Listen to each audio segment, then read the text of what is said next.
Hi guys. This is my first post and hopefully one of many. Something's really been on my mind lately that I want to discuss with everybody. Um, it's about value and how we value ourselves in the workplace.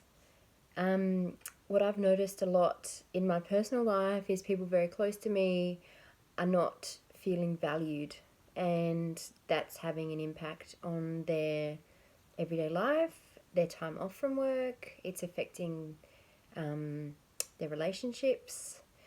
So, I guess what I want to talk about today is something that I had to learn the hard way about how I see myself, what my limits are, and how I put that into practice.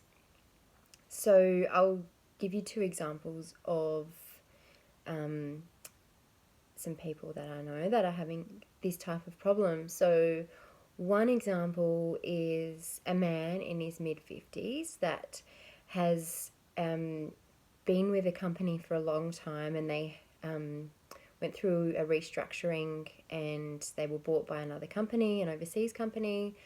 So he always had a high up managerial role, um, and his role stayed the same. However, he's not seen as a valued employee anymore.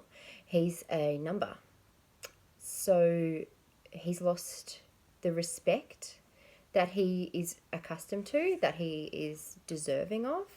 He's also lost just small things like he needs a new mobile phone and they won't let him get an iPhone.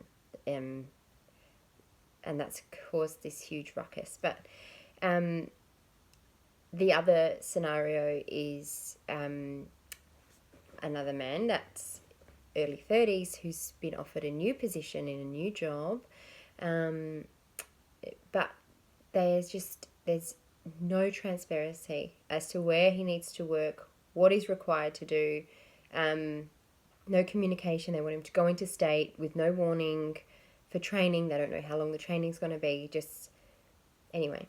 So my advice in these two separate scenarios, my number one question is, why do you want to work within a company where you are not valued, they don't where you're basically a cog in a machine? Why would you want to continue every day, 5 days a week or more, where you are basically dispensable? So, scenario two, they wanted to just keep quiet and just take the mistreatment. If I need to go into state next week, I'll just have to go, won't I? With no notice and that kind of thing, when there's bigger impacts on the family and so forth. So I was like, you haven't started the job yet. If you set the expectation that you're a yes man from day one or prior to day one, then they are going to walk all over you for your career. They're going to think, oh, it's okay.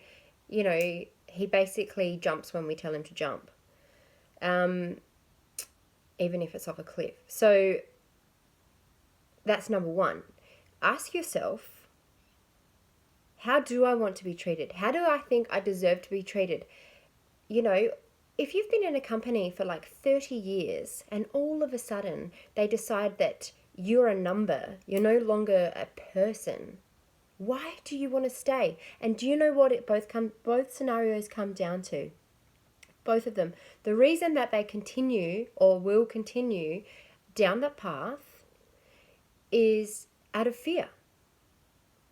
So we operate out of fear.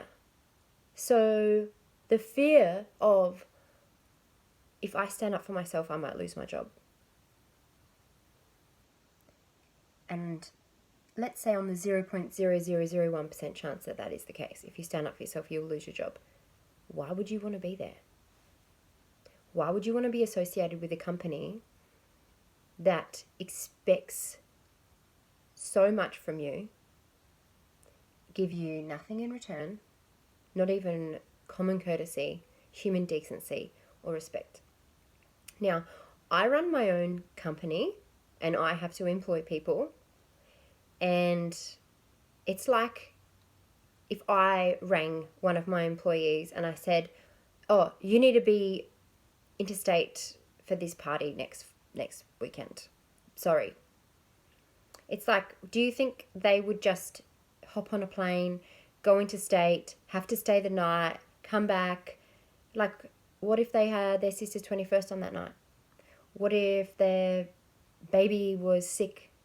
You can't just expect people to pack up and go interstate with no notice.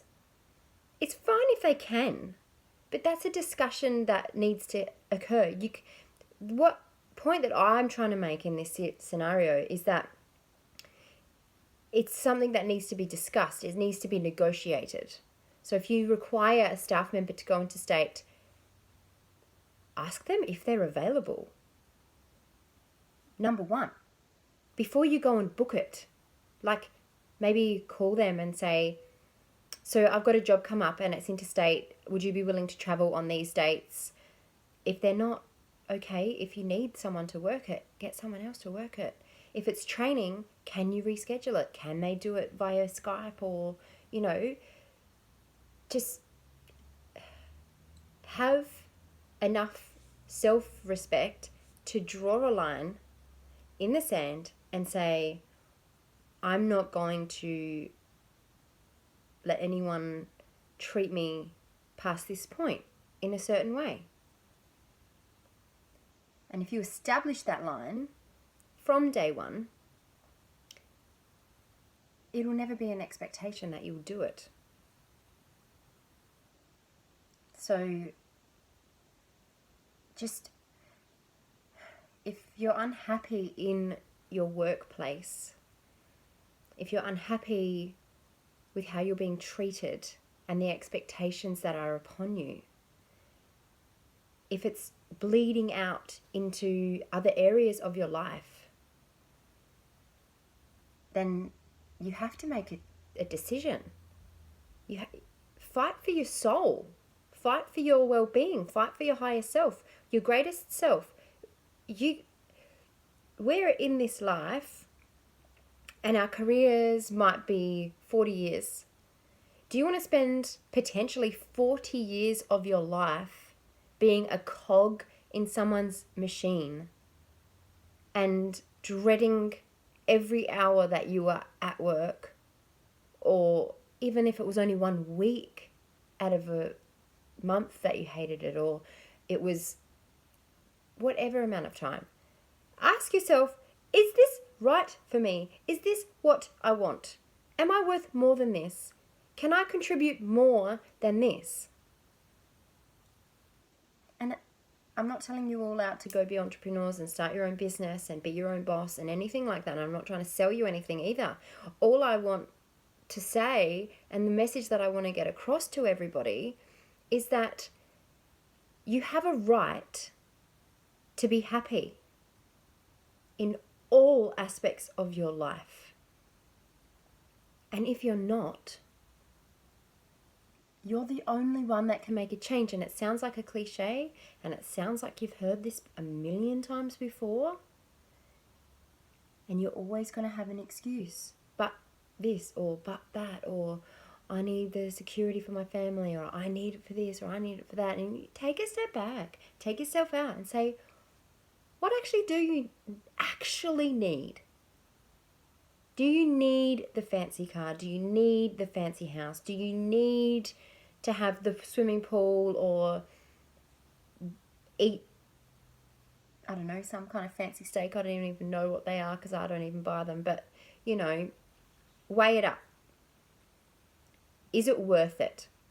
Is this $500,000 house worth sacrificing myself 40 plus hours a week for?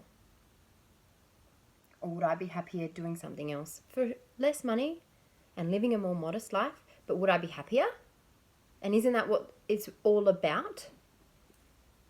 It's like some people work so hard for these houses or these cars or whatever, and they're never even there to enjoy them.